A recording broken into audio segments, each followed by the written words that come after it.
Now let's get it started. Let's get it started. Play ball!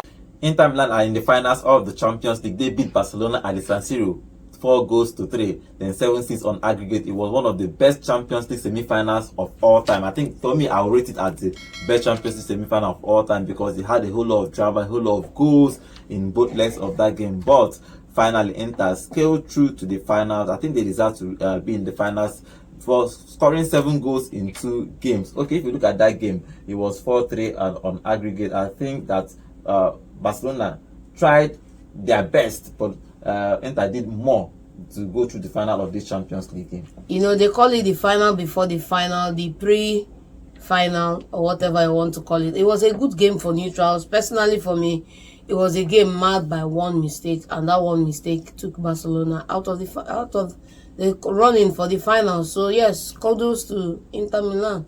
If you look at that game now, so I think Inter Milan deserves to be in these finals.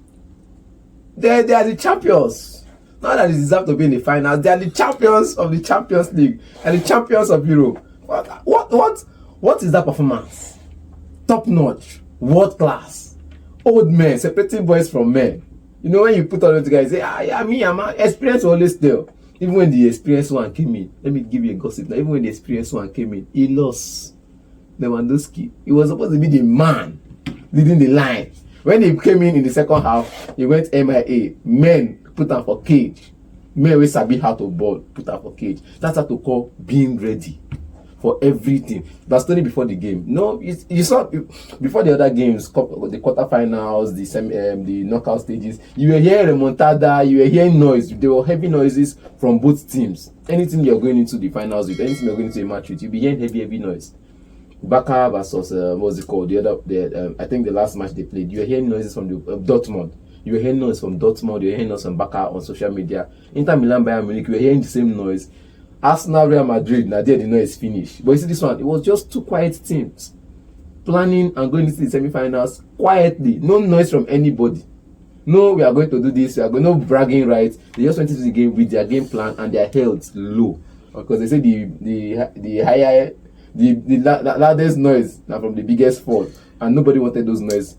And they went into that game with their head clear, and they won the game. Again, Inter Milan, Barcelona considered 2 goals again. You know, in the first leg, they considered the first 2 goals in that game. Now, the same mistakes again. They can't actually defend, even though I think throughout this season they have always tried to outscore their opponent. Even though this time it didn't work, they scored 6. Imagine scoring 6 goals in both legs in 180 minutes or so, and you don't qualify because your opponent scored more than you. But I think the part of the problem they need to look at again, Barcelona, is their defense. Their defense is so fragile that they concede a whole lot. But even though they were missing 2 fullbacks in that game, key fullbacks, and the one that replaced him got 2 assists, which made 1 mistake. So it was a 50-50 game for him. But generally, I think Barcelona actually did well, but they deserve to still not go to the finals. I think Barcelona deserve to be in the finals, barring that mistake by Gerard Martin. And then talking about the Barcelona defense is not as fragile as you make it out to be, because in this encounter, Koundé was not available. Let's not forget that the fullbacks who started in this encounter are not Barcelona first choice fullbacks, and everybody has injuries, of course, but they acquitted themselves well. Barcelona conceded a lot of goals. What's the name? Inter Milan conceded as well too. You understand me? It all comes down to one error on a player's side, even though he's had a fantastic game, because they made him out to be, let me say, the flop, and unfortunately his performances will not go down the drain. But it's another opportunity for FCB to go back, rebuild, and come back better. They have a young squad, so they can keep building. Maybe 2-3 years they can reach there. Even they can reach there. They said the best is yet to come. With this team now, with Barca being facing FFP, they are not allowed to sign in players. How are you sure these players will play the next 5 years Barca without them selling? That's another question mark you have to ask, because now you look at Hector Fort, might be leaving in the summer because they need to raise money, and he's the guy that came in for Eric Garcia in second half. Gerard Martins, a good fullback, but how are you sure Bardi might not be leaving and for him to start? Again, now in regards to everything being said, Frankie de Jong was another spectacular player. How are you sure he's not leaving for one Saudi club in the summer? You get, so in the next 2-3 years, you should be expecting this back as it is now to go on and win more trophies. No doubt about that. But the Inter Milan side as well, you also look at them introducing or recruiting more players.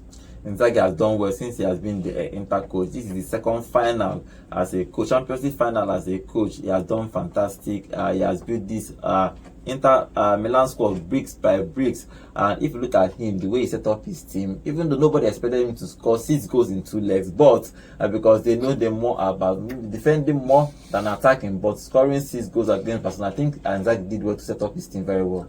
You know, when I said this before, I said as a player, you know how to set up your team. Now, as a player, you do the study of other teams and how they play. So you as a player, you as a striker, you know, okay, fine. As a striker, I used to do like this to defend. I used to like this to score my goals. Now, for me to do like this to score my goals, I need to train my. You know that his brother is the big boy, not him. He's not the one that played AC Milan. He's the younger brother, Simone to people. Yeah, Simone is this one, but Filippo Simone is the Felipe Inzaghi. Inzaghi is the main one. He's the striker. Knows. But this, I'm just saying by position as well because he also played, but not really like. I'm just saying as your position. So you set up your team the way you play. You get, it's from what I did that I can teach people. You get, so as a striker, I can escape defense and break defenses like this. I need to teach my defenders how to hold those gaps, okay, and stop strikers from scoring from those positions. When you say this, sorry, when you say this, I laugh because it depends on how you want to see the game. For example, Jose Mourinho did not play, but he had his own idea. He played, but not to the best. That's what I'm saying. He had his own idea how he wants to set up your team. Pep played, had his own idea how he wants to set up. I think coaches have to choose. Not like I said, about how you play. Just use your own style and stick. Like I said, from your past, from how you play, because you cannot come and I cannot be playing in a team that packs the bus, and I'm one of the best flop in the team, and I'm coming to set up this team. I'm setting up an attacking football when I know that I didn't know anything about attacking football. Look at, like, for instance, now you're talking about Pep that did not play. The man at AC Milan, at Atletico Madrid, was a defensive midfielder or a defender. Now, how does it Atletico Madrid play? I disagree with you on that. You know, I'm giving you examples of coaches. If you lack a skill set, you can always learn that skill set. It's just a coaching. Simple. If you lack the skill set, you cannot teach it. If you lack the skill set, you learn it for yourself. You cannot teach it, and you can teach it. Yes. That is why you hire your assistant coaches. If you are a defensive coach and you play defensive style of football, you know why you are defending. You defending to win championships. You need to score goals to win. You can get an assistant coach who is a tactical genius going on the attack. You can go under tutelage under somebody like Arteta did under Guardiola and learn some other parts of the game that you never really did in the first place. So for you to tell me that your perspective in football is based on where you played, what are we talking about? Other coaches who were defenders who have attacking teams. So what are we saying, man? I think generally, it's the way you personally want to see your own particular team. Simple. See, if you are coaching for example, like Real Madrid, you will see the imprint of the player style, not as a coach, on your coaching job. You will see the imprint as your player style on the team. Which imprint? Now I'll use myself. I can go on to mention 10-15 different coaches, but let me use myself as an example. As a fullback, a right back at that. If I'm coaching, where do you think I focus more? From the flanks. You will not succeed. Now, look at it. I'm not saying my midfield does not work, but I focus more from the flanks, and I'll prefer my wing backs or my full backs to play inverting roles. Do you know the funny thing about? Do you know the funny thing about this conversation? I'll prefer my wing backs. A backroom staff is a backroom staff of 6 to 10 coaches or assistant coaches. Each of them monitoring a key aspect of the game and the coaching. So you as a manager, for all they talk about your experience in the game, bro, you have the final say, granted, but these guys are paid to do a job, and you have to learn. And they will give me my report. They'll bring the report to my table. They will bring the report to my table. Where you play. If you want to tell me now, because you were a fullback, you want to have sessions with your fullbacks. Granted, but you can't tell me that because of your fullback, your full coaching everything is about. Even if you are a fullback, the question is that you're not even the best. Thank you. Every counter-attacking footballing coach right now played as a striker. Coaches that didn't play at all, what happens to them? People that didn't play at all, they play PS. Okay, but I'm just saying.